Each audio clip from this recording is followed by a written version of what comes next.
మన అందరికీ ఎప్పటి నుంచో ఉన్న ఒక చిన్న డౌట్ని ఈ 1 minute వీడియోలో క్లియర్ చేసుకుందాం. ఆగస్ట్ 15th ఫ్లాగ్ హాస్టింగ్ ఏంటి, Jan 26th ఫ్లాగ్ అన్ఫ్రిల్ చేయడం ఏంటి, అసలు దీని వెనుకున్న ఒక ఇంట్రెస్టింగ్ రీజన్ ఏంటో తెలుసుకుందాం. Welcome to divine dots and talks. 1947 August 15th మన ఇండియాకి ఇండిపెండెన్స్ డే వచ్చింది. అది మనందరికీ తెలుసు.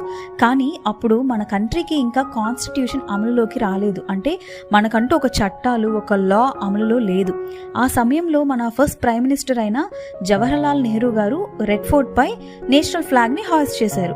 ఇండిపెండెంట్ ఇండియాకి ఒక కొత్త చాప్టర్ ని స్టార్ట్ చేశారు. ఆ తర్వాత మన దేశానికి కాన్స్టిట్యూషన్ తయారైంది. అది ఎప్పుడు? 1950 January 26th ఇండియన్ కాన్స్టిట్యూషన్ అమలులోకి వచ్చింది. అదే రోజున ఇండియా ఒక రిపబ్లిక్ కంట్రీగా మారింది.